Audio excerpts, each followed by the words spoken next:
What's going on, Champ Nation? Me and Nathan are back to talk some more baseball. We're about halfway done through the MLB season. We got some pretty interesting things going on so far. Me and Nathan are going to discuss some of them. How you doing today, Nathan? I'm doing good. Happy to have some baseball going. I know we got more and more sports coming to us, but about halfway to see this interesting baseball season through. Yeah, we're about 35 to 40 games, somewhere in that range as we currently stand. Out of the 60 or 70, we aren't exactly sure how many, but it's somewhere about halfway. And we're going to talk some of the teams today. We have a couple teams, a couple players slated to discuss. The first one, let's just jump right into it, the Padres. We all know about that Tatis thing, but how are you thinking about the whole team in general? You know, the Padres were one of my teams that I said were going to be that sleeper kind of maybe find their way into the playoff picture. They're a young team, got a lot of young talent, exciting team, and they are absolutely impressing everybody.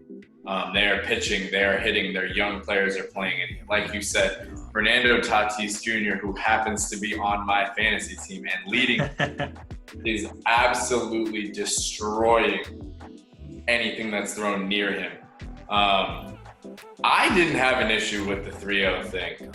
I know growing up, we're all taught take the pitch. You're not supposed to swing, but if you're going to groove a fastball, I can't knock him for going deep, you know?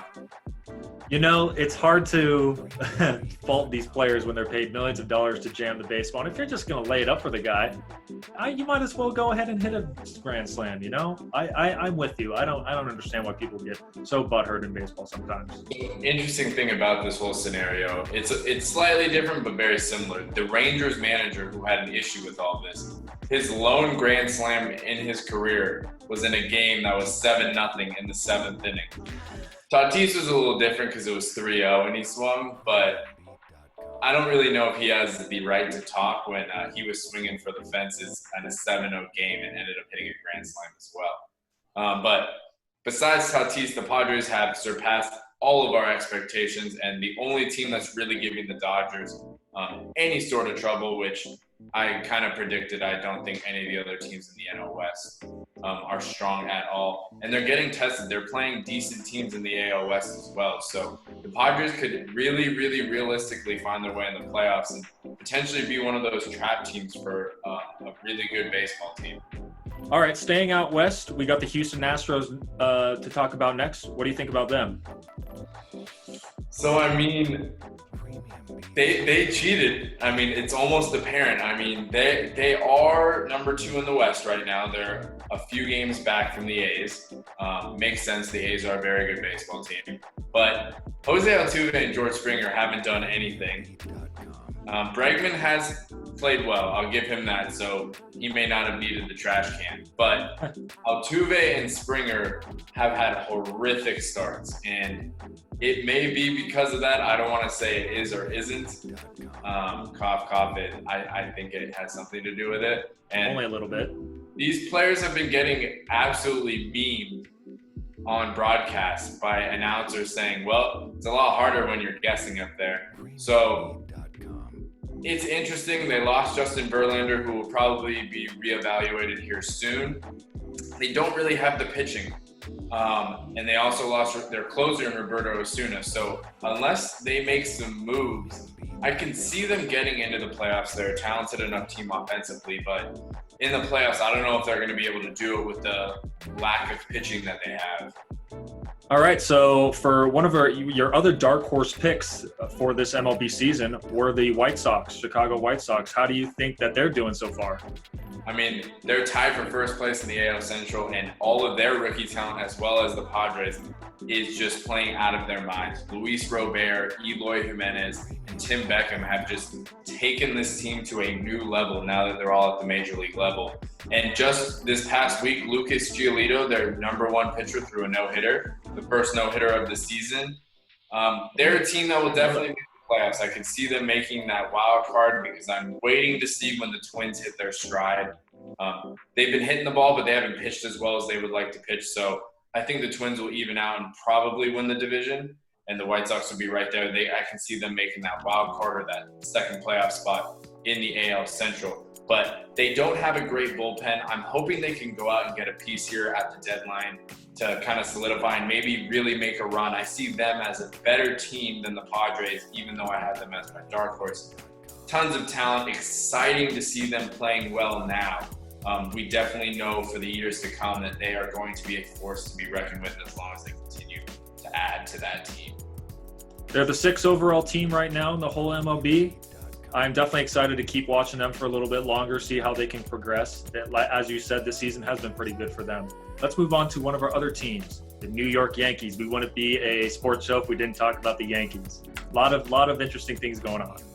Yankees are interesting. Their pitching hasn't been great. They don't have two of their two workhorses in their starting rotation, and of course, as they do every single year, they lost Stan.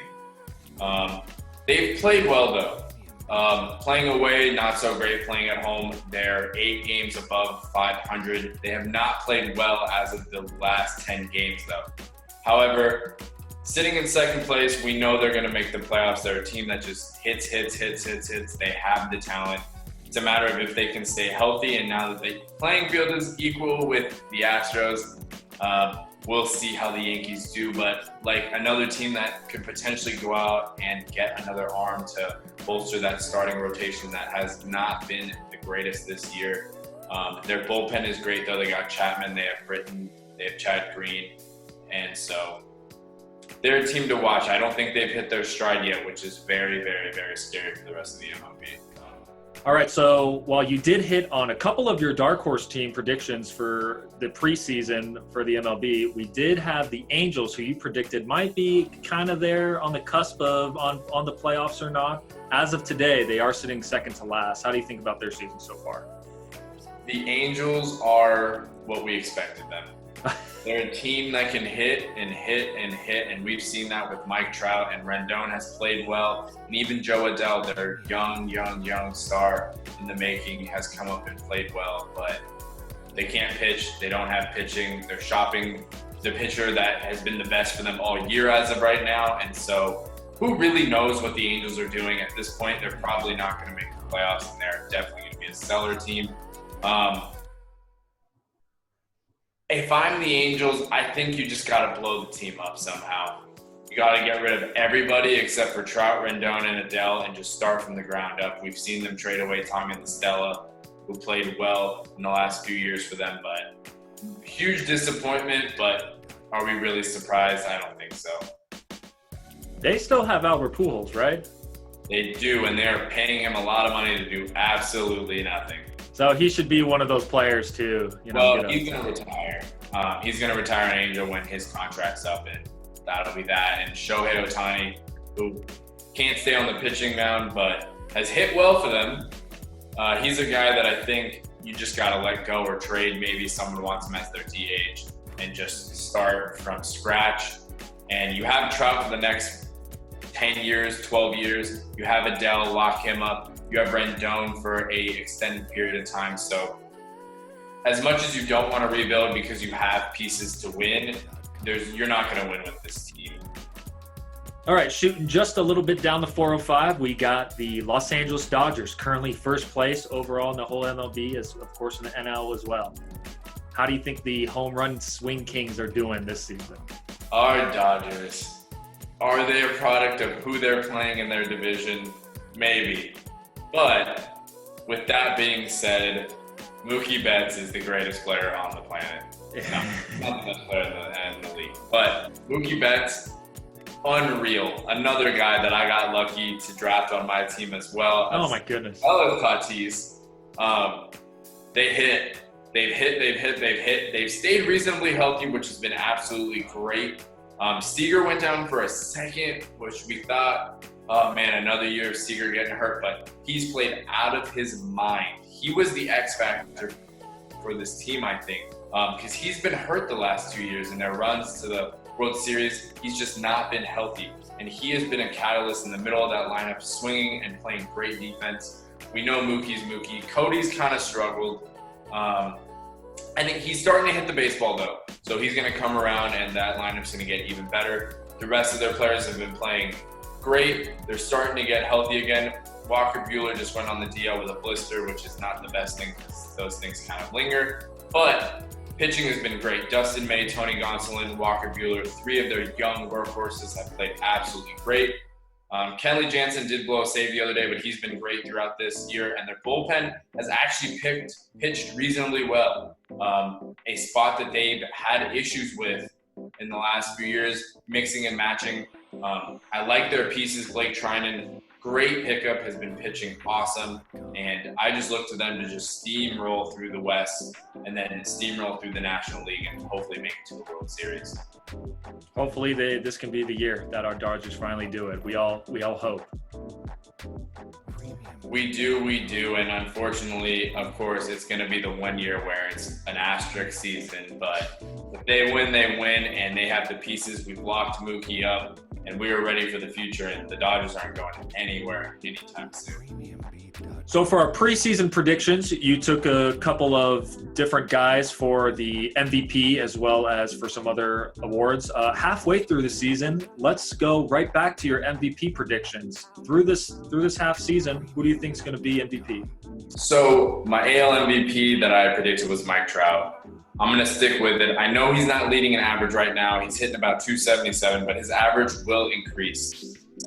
He's hitting for power. He's driving runs in. He's stealing bases. I mean, he's Mike Trout. I can't pick against him. He's on a team that's not very good and still producing. So AL MVP, Mike Trout.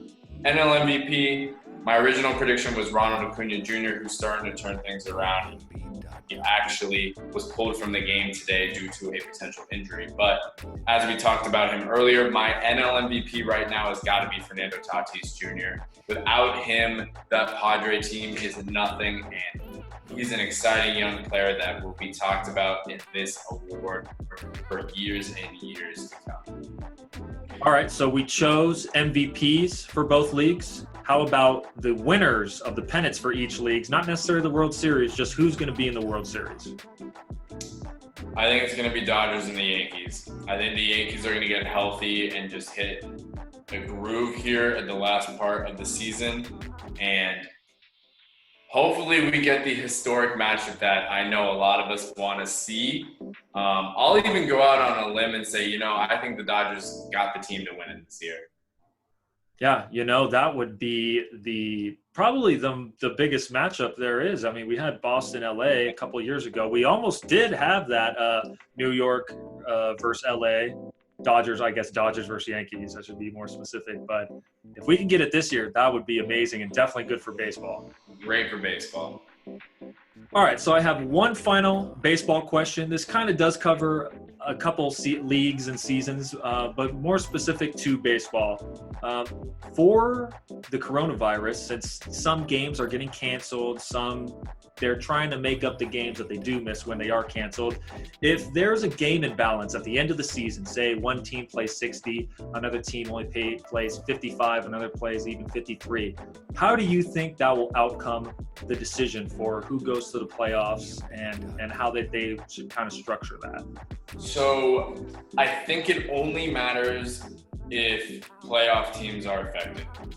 I think if teams are within a game or two, like we saw in the NBA where they used the play-in, I think we're going to see a lot of potential play-ins based on games being canceled. A lot of games have been canceled for teams that really aren't in the playoff hunt as of right now, so I don't think it's going to matter. But say, hypothetically, like the Brewers and the Padres play less games, or one of them plays less games than the other, and they're fighting for the wild card, I think you maybe have a play-in series or game to make it fair because of the games that were potentially missed. So that's really, I don't have an issue with games being missed as long as it doesn't affect the playoff picture. If it affects the playoff picture, there's got to be some sort of medium that will neutralize it all and make it fair.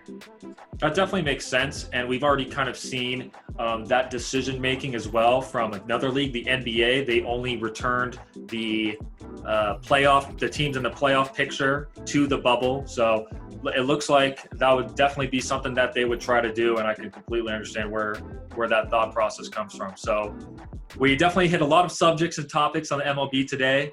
Definitely great to be in the swing of things, baseball pun there, halfway through the season here. I'm excited to see how far we can actually get through the season, as well as how fun this postseason is going to be. It looks to be like a very fun postseason, especially that I'm wearing this Dodgers shirt. So let's hope that we can complete the season and get it crowned a champion, and that everything goes swimmingly. Definitely. And remember, we get extra teams this year in the playoffs, which is going to make for even more fun, more new matchups that we haven't seen this year due to the schedule restraints. And so it's going to be an exciting time for playoff baseball. Thank you for hosting today and asking me all those great questions. Please let us know what you guys think about anything that I said today or any of your own predictions. We'd love to hear them. We'd love to see them. So please drop a like, hit the subscribe button, and we'll see you guys soon.